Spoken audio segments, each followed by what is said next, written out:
Welcome friends. Study at the rate Uttarakhand के online platform में आपका स्वागत है। जैसा कि हम आज मॉर्निंग में बायोलॉजी का क्लास 1 को अपलोड कर चुके थे, जिसमें हम लोगों ने जीव और उनके कोशिका आदि को हमने समझा था। अब ये जो सेकंड हमारा पार्ट आता है, इसमें हम लोग ऊतक, पाचन व पोषण तंत्र आदि के एमसीक्यू को सॉल्व करके आगे बढ़ने का प्रयास करेंगे। तो उम्मीद है आपके लिए पहली वीडियो हेल्पफुल रही होगी और ये दूसरी अभी आज के लिए फिर से हाजिर है। और देखिए पहला क्वेश्चन क्या इसमें आता है। ठीक है, तो पहला है जो ऊतक से संबंधित हम प्रश्नों को सॉल्व करेंगे। चलिए, पहला क्वेश्चन है, किस रक्त समूह का व्यक्ति सार्वभौमिक प्रदाता हो सकता है? मतलब सर्वदाता किस ब्लड ग्रुप को कहा जाता है? ठीक है, तो जो आपका ओ होता है, ओ ब्लड ग्रुप, वो सर्वदाता कहा जाता है। और बेसिकली जो ओ निगेटिव होता है, ठीक है, वही सर्वदाता कहा जाता है। ओके, मानव रक्त की पीएच वैल्यू क्या है? ठीक है, देखिए अगर 7 से कम किसी का पीएच वैल्यू है, इसका मतलब वो हो जाएगा एसिड। ठीक है, और 7 से ज़्यादा है तो वो हो जाएगा आपका क्षार होता है। तो रक्त जो होता है इसकी वैल्यू 7 से ज़्यादा होती है तो क्षारीय होता है। ठीक है, तो ये इसकी जो पीएच वैल्यू होती है रक्त की, वो होती है 7.36 से 7.42। अगला क्वेश्चन, रक्त शरीर में क्या कार्य करता है? ठीक है, जो रक्त का मुख्य कार्य होता है वो सारे शरीर में ऑक्सीजन पहुंचाने का कार्य करता है। रक्त में क्या होता है? हीमोग्लोबिन होता है। ठीक है, हीमोग्लोबिन ही ऑक्सीजन का परिवहन करता है पूरे सारे शरीर में। ठीक है, तो इसका मुख्य कार्य होता है ऑक्सीजन पहुंचाने का कार्य। ठीक है, मुख्य कार्य यही है। ठीक है, चलिए आगे बढ़ते हैं। अब दो कथन और कारण वाले क्वेश्चन है। कथन क्या है? ए बी रक्त समूह लोगों को सार्वभौमिक प्राप्त करता होते हैं। मतलब ए बी जो रक्त समूह होता है वो सभी से ब्लड प्राप्त कर सकता है। ठीक है, अच्छा दूसरा क्या है? दूसरा यह है कि रक्त समूह ए बी की लाल रक्त कोशिका में कोई एंटीजन नहीं होता, इसलिए अन्य किसी रक्त समूह के साथ समूह या एग्लूटेशन नहीं होता। ठीक है, तो ये जो दोनों कथन है ना, ये क्या है कि इसका जो आपका हो जाएगा, जो ये वाला कथन है ये बिल्कुल सही है। ठीक है, लेकिन इसमें क्या है कि एंटीजन पाया जाता है, इसमें एंटीजन पाया जाता है। ठीक है, तो इसका क्या हो जाएगा? सही उत्तर हो जाएगा ये वाला, सी हो जाएगा कि ए सही है लेकिन आर गलत है। ठीक है, चलिए अगला क्वेश्चन है, रक्त का थक्का जमने के लिए आवश्यक विटामिन है। तो विटामिन की बात करी जा रही है। ठीक है, कौन सा विटामिन है? तो ये आपका हो जाएगा नेफ्थोक्विनोन। ठीक है, नेफ्थोक्विनोन ये आपका विटामिन हो जाएगा। चलिए अगला क्वेश्चन, लाल रक्त कोशिकाओं की औसत आयु कितनी होती है? ठीक है, तो जो लाल रक्त कोशिका होती है, जो उनकी औसत आयु होती है 120 दिन। ठीक है, आप कमेंट करके बताएंगे श्वेत रक्त कोशिकाओं की औसत आयु कितनी होती है। ठीक है, श्वेत रक्त कोशिकाओं की। ओके, अगला क्वेश्चन, रक्त का वर्गीकरण की पद्धति किसने दिया था? ठीक है, रक्त का जो वर्गीकरण है यह पद्धति किसने दिया था? लैंडस्टीनर ने इसको पद्धति को दिया था। चलिए 8वां नंबर क्वेश्चन की तरफ बढ़ते हैं। क्वेश्चन कहता है, लंबी हड्डियों के सिरों पर लचीली संधाई गद्दियां किसकी बनी होती हैं? ठीक है, तो लचीली जो हड्डियां होती हैं, संधाई जो गद्दियां होती हैं, इस प्रकार की जो संरचना होती है वो किस चीज़ की बनी होती है? तो ये जो बनी होती है उपास्थि कहा जाता है उसको, उपास्थि। ठीक है, अस्थि का ही एक आप समझ सकते हो विचलित रूप होता है। ठीक है, गद्दी टाइप का बना होता है। ठीक है, इसे उपास्थित कहा जाता है। ठीक है, कार्टिलेज का बना होता है ये। अच्छा अगला है, रेखित एवं ऐच्छिक पेशियां किसमें पाई जाती हैं? पादों में, यकृत में, हृदय में, फेफड़ों में, किसमें पाई जाती हैं?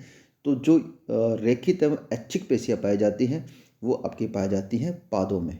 ठीक है, ठीक है, चलिए अगला क्वेश्चन। क्वेश्चन देखिए, पादों मतलब आप इसका मतलब समझिए, इच्छा, अपनी इच्छा से आप क्या चला सकते हैं। ठीक है, अपने पैर हिला सकते हैं ना अपनी इच्छा से, वो सब अपनी इच्छिक पेशियां हो गई। आपका फेफड़ा आपसे पूछ के धड़कता है, या आपका फेफड़ा आपसे पूछ के सांस लेता है। जो आपका हृदय आपसे पूछता तो नहीं रक्त का संबंध करने से पहले। लीवर जो अपना पित्त रस बना रहा है वो आपसे पूछ के तो नहीं बना रहा, वो अपने आप आवश्यकता के अनुसार बना रहा है। तो जो आपकी ऐच्छिक पेशियां हैं उसमें सिर्फ आपके पैर आप अपने अकॉर्डिंग मूव कर सकते हैं, हिला सकते हैं। ठीक है, बाकी सब ये अनैच्छिक पेशी हो जाती हैं। तो इनका अंतर आप समझ गए होंगे। चलिए देखिए, समझाने को तो बहुत कुछ है, बहुत कुछ समझाया जा सकता है। एक ही चैप्टर को कम से कम आराम से तसल्ली से पढ़ाया जा सकता है, लेकिन समय एमसीक्यू में डिस्क्रिप्शन बहुत कम हो पाता है। तो आप अगर डिस्क्रिप्शन में जाएंगे तो एक क्वेश्चन कम से कम 15 से 20 मिनट ले लेगा। तो हम कोशिश करते हैं कि हम ये मान के चल रहे हैं कि आपने सब कुछ पढ़ा हुआ है, और उसके बाद आप अभी MCQ क्वेश्चन की तरफ बढ़ रहे हैं ताकि एग्जाम में आपकी मैक्सिमम मदद हो सके। नेक्स्ट क्वेश्चन की तरफ बढ़ते हैं। तंत्रिकाएं कोशिका किस भ्रूणी स्तर से बनती है? जो तंत्रिकाएं कोशिका होती है वो बेसिकली जो होती है एक्टोडर्म से बनी होती है। ठीक है, एक्टोडर्म। तंत्रिका मतलब आपका मस्तिष्क की जो कोशिका होती है। ठीक है, इसमें विभाजन की संभावना बिल्कुल नहीं होती। एंडोडर्म भ्रूण स्तर से बनती है। ओके, कंडरा किसको जोड़ती है? ठीक है, कंडरा किसको जोड़ती है? टेंडम इसको बोलते हैं। ठीक है, कंडरा किसको जोड़ती है? तो ये जोड़ती है आपका मांसपेशी को हड्डी से जोड़ा जाता है। ठीक है, चलिए आगे बढ़ते हैं। किसके चारों ओर कोशिका कला को सार्कोलेमा कहते हैं? ठीक है, किसके चारों ओर कोशिका की कला होती है जिसको सार्कोलेमा कहा जाता है? ठीक है, उसका सही उत्तर हो जाएगा पेशी तंतु के चारों ओर जो कोशिका कला होती है सार्कोलेमा कहा जाता है। अगला क्वेश्चन, स्नायु व कंडराएं किसके ऊतक होते हैं? स्नायु व कंडराएं किसके ऊतक होते हैं? ठीक है, तो ये जो आपके ऊतक हो जाएंगे संयोजी ऊतक होते हैं।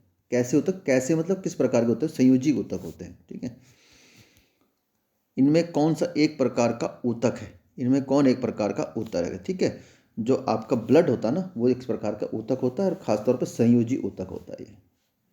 ओके, अस्थि को पेशी से जोड़ने वाली संरचना को क्या कहा जाता है? ठीक है, तो ये आपको पता ही है, कंडरा। ठीक है, ओके, तो ये हो गया आपका कुछ ऊतक संबंधी प्रश्न। अब हम पोषण तथा पाचन की ओर बढ़ेंगे। 15 प्रश्न इसमें थे और पोषण संबंधित लगभग 15 प्रश्न होंगे। उनको करके हम इसको भी आगे बढ़ने का प्रयास करेंगे और उम्मीद कर रहा हूँ आपको ये सारी चीज़ समझ भी आ रही होंगी और आप अटैम्प्ट भी कर रहे होंगे।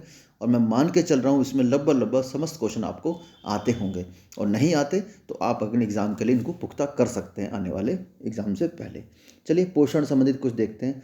सेलुलोज एवं स्टार्च दोनों में क्या होते हैं? प्लस या minus glucose, minus minus fructose, उपरोक्त दोनों, प्लस माइनस गैलेक्टोज। ठीक है, तो इसमें क्या होता है कि प्लस और माइनस दोनों ग्लूकोज होते हैं। ठीक है, ओके, चलिए रक्त का थक्का स्कंदन बनने हेतु कौन सा विटामिन आवश्यक होता है? ठीक है, तो विटामिन के जो होता है वो सबसे ज़्यादा आवश्यक होता है। ठीक है, विटामिन के, विटामिन के।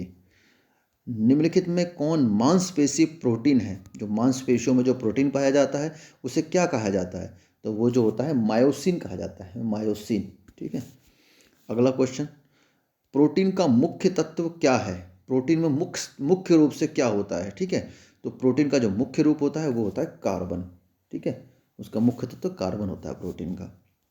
चलिए आगे बढ़ते हैं। सूर्य की किरणों से प्राप्त विटामिन है। बहुत सिंपल क्वेश्चन है, हमेशा एग्जाम में कभी टकरा जाता है आपसे। UKPSC प्री में पूछा गया पर PCS में क्वेश्चन। ठीक है, देखिए ऐसे क्वेश्चन आपके नंबर बनाते हैं। ठीक है, ये क्वेश्चन गलत नहीं होना चाहिए, गलती से। ये नहीं कि आता सभी को, सबको पता है कि विटामिन डी है, लेकिन बाई मिस्टेक जल्दीबाजी में आप उसको आपका कहते हैं ओमर शीट को भरते हुए विटामिन सी लगा दिया, या 5 नंबर का ही प्रश्न है इसी में आपने 2 जगह वो कर दिया। तो इस प्रकार के सब प्रश्नों को बड़ा सावधानी से आपको चलना है क्योंकि यही प्रश्न आपके नंबर बनाते हैं। ठीक है, ओके, अगला प्रश्न, मानव शरीर की धीमी वृद्धि निम्न में से किसकी कमी के कारण होती है? ठीक है, तो ये जो धीमी वृद्धि होती है आप सब जानते हैं प्रोटीन की कमी से धीमी वृद्धि होती है।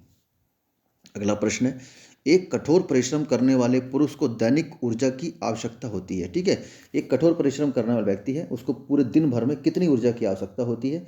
तो ये जो ऊर्जा की आवश्यकता है कम से कम 4000 किलो कैलोरी की ऊर्जा आवश्यकता होती है। ठीक है, चलिए अगला क्वेश्चन है, लार निम्न में से किसके पाचन में सहयोग करती है? ठीक है, जो लार होती है वो किसके पाचन में सहयोग करती है? तो वो होती है आपके स्टार्च के पाचन में। ठीक है, स्टार्च के पाचन में सहयोग करती है। ठीक है, चलिए आगे बढ़ते हैं। श्वसन क्रिया में वायु के कौन से घटक की मात्रा में कोई परिवर्तन नहीं होता? ठीक है, तो देखिए जो इसमें क्या होता है आपका जलवाष्प है ना, ठीक है, इसके घटक मात्रा में कोई परिवर्तन नहीं होता है। ठीक है, बाकी सबकी मात्रा में परिवर्तन हो जाता है। चलो आगे अगला क्वेश्चन नेक्स्ट क्या कहता है, निम्न में से कौन से परिवर्तन एंजाइम ट्रिप्सिन उत्प्रेरक का कार्य करता है? ठीक है, ये एक तरह का एंजाइम है ट्रिप्सिन। ठीक है, तो ये किसके उत्प्रेरक का कार्य करता है ट्रिप्सिन? तो ये बेसिकली स्टार्च को ग्लूकोज में बदलता है। ठीक है, ओके, भोजन के वर्ग में प्रति यूनिट कैलोरी की मात्रा सर्वाधिक होती है, किस में सर्वाधिक होती है? तो हमेशा आप देखिएगा जो सर्वाधिक वाला है वो वसा में प्रति यूनिट कैलोरी की मात्रा सर्वाधिक होती है। चलिए आगे देखिए, अगर अग्नाशय में खराबी हो जाए, ठीक है, अगर अग्नाशय आपका खराब हो गया तो उससे क्या होगा? पाचन क्रिया ठीक नहीं होगी, इंसुलिन ग्लूकोन नहीं बनेंगे, रक्त का निर्माण बंद हो जाएगा, रक्तचाप बढ़ जाएगा।